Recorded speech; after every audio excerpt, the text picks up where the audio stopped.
What is going on? It's Alex coming back at you with another video, and today we're going to be doing our Raiders 7-round 2025 NFL mock draft. If you are new, feel free to like, comment, and subscribe. You guys know how to use YouTube. Below my face is my board. It is completely transparent. It is completely honest based on my all 22 grades, which I post clips over on X to be able to back up my decisions. Of course, it's not a predictive board. It's just saying the players who I love the most that I think are the best. So don't get your panties twisted. Let's get into this. Let's have a great time. If you want to support the show, go to UnderDog and use the code HAILMARY because they send me $60. So you can just put $10 down, and they give you up to $1,000 if you want to, expand it. And they give you some bonus cash based on how much you put down. So do it legally, do it responsibly. But of course, if you do want to end up supporting the show, that's the best way to do it to where you guys, can still actually even potentially make some money while doing it. But again, legally, responsibly, enjoy it. It's a brand that I support. I actually ended up having to re-record this because the amount of times that Abdul Carter fell to 6. I don't like doing that. I like just being able to roll with the punches, but PFF Mock Draft Simulator can be a little bit touchy sometimes. Fingers crossed, it doesn't do it this time. Let's hop into this and let's start it out. And Abdul Carter does not fall. Hallelujah. Okay, so interesting top of the board, and this is certainly possible. I mean, there is a world in which this happens. So I'm super excited because I have not been in this situation. You guys know me. I like to go Will Johnson all day for the Raiders in my mock drafts. But for you guys who are wondering, we are going to be continuously referencing our lads right here to be able to look at our depth chart. And of course, before we hop into this, let's of course look at what we'll need. We'll need some quarterback help 100%. I do think Sam Darnold will be a proper acquisition rather than having to force anything. Of course, it just depends on how much. If you can do like a 270, that'd be great. 2 years, $70 million. Like that would be ideal. And then bring on a bridge quarterback for this year and or next year. I think that'd be awesome. Running back, I do think, especially with the lack. I mean, Zamir White, I was hoping for Zeus to take a bigger step. Sincere McCormick actually had some good flashes. Really love what he brought to the table. Brock Bowers, the best weapon in the entire league, in my opinion. Hot take. I just think that he is head and shoulders above everybody else's position. And then Michael Mayer's an excellent too. So what the fuck? Justin Shorter is a tight end listed now? Man, that breaks my heart. I love Justin Shorter, man. But, shit happens, man. But offensive line-wise, I do think there's a potential chance for an upgrade at that center or guard spot, depending on where you want JPJ. I do think that could also just be something you bring on in free agency or just take a swing later in the draft. I do think a true X-build receiver will be key. I think that you could end up moving Trey Tucker over to where DJ Turner is, even though DJ Turner is an RFA, so I don't think that he's necessarily going to be gone. I do still think that we need to address that receiving position on the defensive side. Getting an edge rusher, possible. I mean, I still want to hold out some hope for Tyree Wilson. I would say that maybe defensive interior is going to be our first pick, and then get Christian Wilkins a little bit of help there.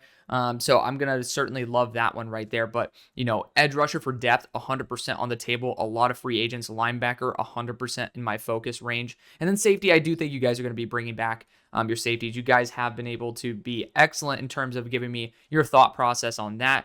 And then nickelback, I mean, I already know exactly the guy who I want to take for you guys. So I'm super excited for that, even though you guys probably will be bringing back one or both of these guys. So again, feel free to let me know if I do something wrong. We're going to be doing one of these post-free agency as well. But I do love the fact that you guys are a super fan of one team. I'm a fan of all 32. So if you guys catch me saying something that's stupid, by all means, kick me in the ass. I'm perfectly happy to be able to be proven wrong. So at number 6, we also have to look at this through the eyes of Pete Carroll as well as Chip Kelly, and I'm forgetting the name of the DC, but Pete Carroll, obviously, a little bit more of a defensive mind there. So I do think that it's not necessarily fully true, but regardless, I do think that there is going to be like an emphasis on the long-term vision at quarterback. And at 106, we might get lucky with Will Howard. I might have to pull the trigger at 73. Like, quarterback's already been taken. I'm glad I don't have to be that guy to say, like, hey, I'm not going to take one. But Tetairoa McMillan would be a true number 1. I just don't know if Pete Carroll's going to be that type of guy to take Tetairoa over going after someone like Io Maynor round 2. Running back-wise, I'm looking at the value, and we'll probably be able to get Judkins at number 7 or 68 or 73. I think that we're doing pretty damn fine right there, and that fits obviously into the offense that Chip Kelly has himself. Cornerback wise, I don't think that's a necessity. I do think that there's going to be players who fall, right? And I look at someone like Noel Williams, and I think that would be great Obviously, this team is no longer in the Bay Area, but like Quincy Riley, you can definitely get some guys to support that corner room 100% because not necessarily fully healthy with Ja'Cory and Bennett, right? But regardless, we also have that slot corner position that we need to fill out. And so there are players who I really, really like. Don't know why the schools are not popping up. But long story short, I think that the best return on investment is to go Mason Graham here. You need somebody besides Christian Wilkins on the defensive interior. It is never a bad thing to go after more firepower on the defensive line. And I think that there are more options in free agency to address, there we go, the wide receiver position than it is to address the defensive interior position at this spot. So we're going to go after Mason Graham here. I don't like going like layering the same players time and time again because I do think that, it does get a little bit boring. But at number 6 for the Raiders, I do think it's a damn good pick. And, even though I said I would take it at number 4 for the Patriots, there's a chance that, he does end up falling to this point. So hopefully the PFF mock draft simulator gets his head and ass wired together. It's been having some troubles today, but there we go. Second round, let's see who fell. We got Io Maynor here, and that's like my favorite target for the Raiders in round 2. Like just getting somebody who is that pure X build receiver. It's Io Maynor as well as Higgins, and the glory of these 7-round mock drafts is that neither of them will be available at 68. So you let me know which one you find the most intriguing, and that's what I'm going to go with here. Because again, we fixed that defensive interior spot, and I do think we can take a swing on some offensive line value down the board. But for the time being, I'm going to go after Io Maynor here. I have Higgins higher, but I also think Io Maynor is an excellent receiving weapon, and I just don't care which one you want. So choose whichever one you enjoy the most. I'm going to go after the one that I think goes before the other, and I think Io Maynor will be that weapon. I think he's fantastic. Okay, at number 68, we have some good players who are falling, including Trey Henderson here. But I do think Sincere McCormick might fit the Trey Henderson role a little bit better. And Sincere McCormick's going to be my Travion Henderson in this offense. Son of a bitch. Quinshon Judkins goes at 66. Oh, that's a kick in the balls. Oh, that just killed my plan. Okay, damn. Damn, they really like to throw curveballs at me this time, huh? Shoot. I might have to go Trey Henderson at this point. I'm being like, damn. Wow, that was not expected. Oh, that got me a little bit uncomfortable, man. Shoot, I was all excited to just be like, oh, I got this all planned out in my head. Yeah, PFF mock draft simulator is like, watch this one, asshole. You talk some shit, and then it just kicked me in the nuts. All right, so we've already addressed. We're going to take Will Howard with the next pick at 73. I know he is going to be there based on the fact that we have 2 quarterbacks ahead of him, and he is ranked 100. Just going to be honest, there's that transparency is not there in the real NFL draft, but I do think that you should be at least focusing on him in this range. I do think you need to address the running back position. I guess it's not a horrible thing to have 2 guys like Sincere McCormick, especially one on a 4-year contract like Trey Henderson, who is now with his former offensive coordinator who really knew how to use him properly. And you could use Zeus as the bell cow in terms of the heavy hitting back. So, as much as I don't love it, I'm going to do it. We're going to go Trey Henderson here. And again, I wanted Quinshon more, but, again, you can't deny that Chip Kelly getting his own top tier back would be incredible. So we've gone offense heavy, and we're going to do it again with Will Howard, but we're going to be transitioning to a more defensive focus very soon because I think quarterback's absolutely key. Will Howard won a championship there with Chip Kelly, and so having that continuation is going to be super duper key. We're going to go Will Howard at 73. There are no trades in this. Of course, I could end up doing like a player trade if I needed to, but I would prefer not to. Number 106, again, could have rolled the dice and let Will Howard slip here, but I'm not in the mood to have to re-record because I fucked up a mock draft. Like, bottom line, that's just not what I'm looking to do. But at 106, so like quick recap, we've addressed the offense in terms of firepower and our quarterback of the future, again, instant system fits with their former OC. And so we got Mason Graham right here. I think defensively, we need to take another peek at this, and linebacker is going to be super key. I don't want to continue taking Jack Kaiser because you guys know how much I love Jack Kaiser because, again, I want to keep things fresh. I want to keep things new, and I want to keep guys in a rotation just to be able to have, unless it makes a ton of sense, I'll have a repeat pick. But for the sake of like keeping things realistically fresh, I'm not going to do that. So I do think a backup edge to keep in this rotation. Of course, Kuntz could be brought back. Caleb Vaughn actually looked really good this year too. I hope to God you guys bring him back as well. Like, he's been learning and doing a really good job.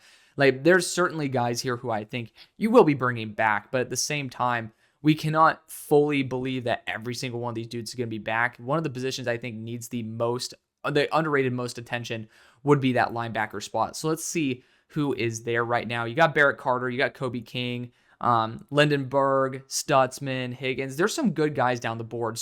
Munden's looked at really highly by a lot. Nick Martin as well. We have 3 of those picks, but we're also trying to get guys who are legit starters, right? Because we're losing starters, so we're going to need to get starters. Again, I would go Jack Kaiser here in a realistic draft if I knew he were available. I have already just taken him before, and I do feel like it's disingenuous for you guys who are watching every episode to see me picking the same players over and over again. So I do like the idea of Barrett Carter here. He's very underrated. He was a top 100 player for me coming into the year. 6'1", 230, a lot of experience, and like, honestly, he is very, very reliable. I think he gets a worse rap than what he should. And so it'll be nice to toss in a new linebacker in here. Again, you could feel free to toss in Jack Kaiser if you so please, but I'm going to try my best to keep things fresh. At number 143, I see a player I really like. And I know you guys could bring back both your safeties here, but I'm not going to spend a super high pick on one. Billy Bowman's an absolute big play hitter. He has a high missed tackle rate because this guy goes in for the highlight reel hit stick as much as he can. And I really like him. And I think he has that mentality that I know Pete Carroll to love.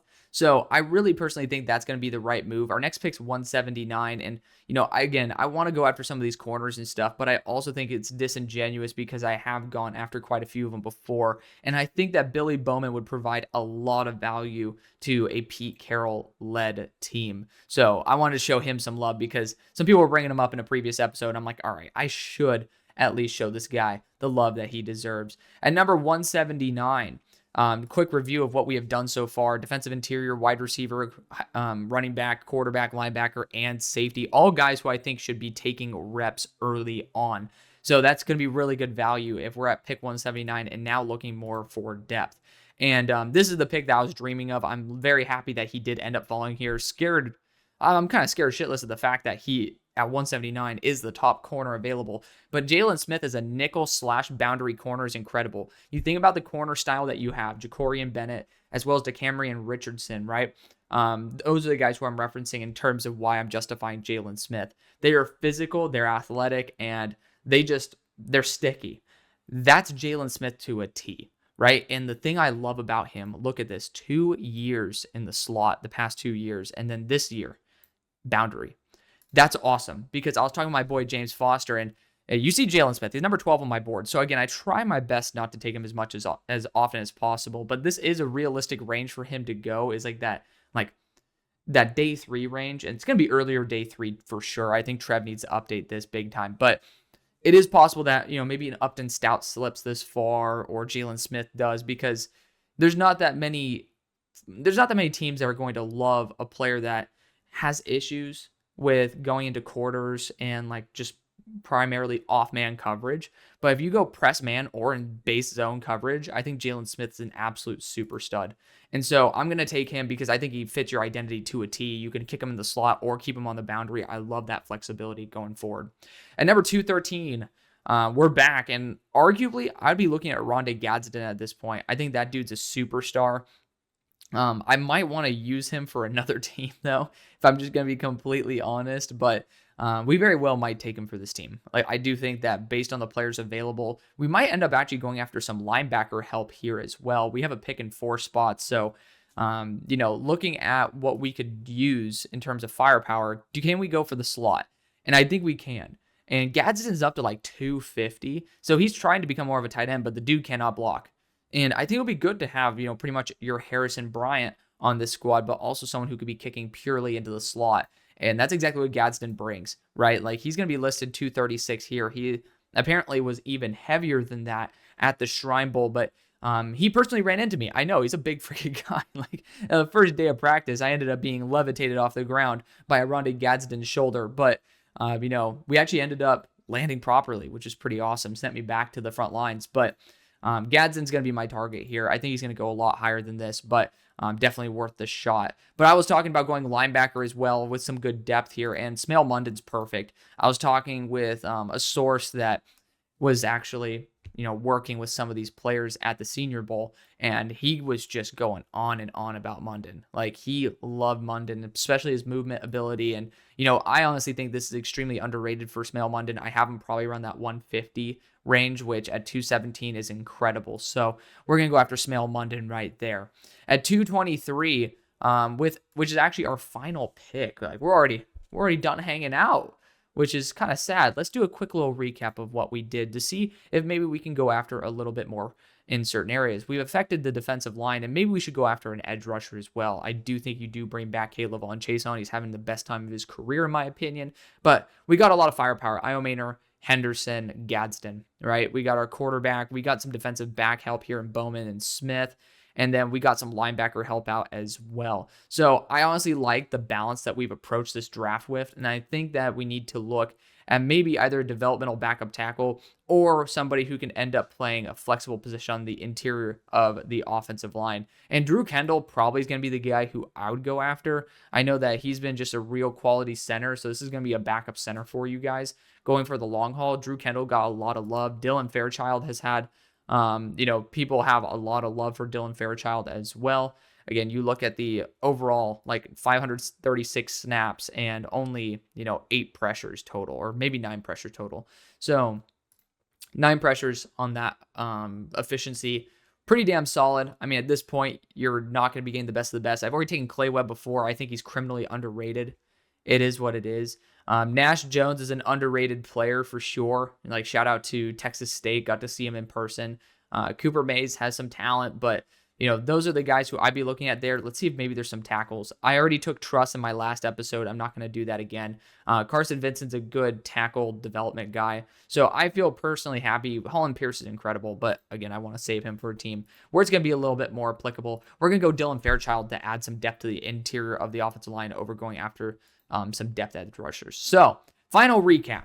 On the defensive side, we got Mason Graham. We got Jalen Smith. We got Billy Bowman, Barrett Carter, Smail Mondon. So, we got to address some key positions. I do kind of regret not getting a true boundary, but Jalen Smith, I think, accomplishes that role, especially if you don't need him in the slot early on. He plays really well on the boundary. We look at the offensive side. We got our quarterback of the future, and we got some firepower. We got Iomaner to be our X. We got Henderson to be another home run hitting back. We also got Gadsden to be able to be in that slot and provide pretty much, some spot help from here and there. And then you got Dylan Fairchild for some extra offensive line depth. I really do like how this turned out. I got scared without Quinn Shawn at number 68, but at the end of the day, you could also end up going after Devin Neal if you so please at that spot. Regardless, I love you guys. Thank you so much for watching. Hope you enjoyed. See you on the far side. Peace.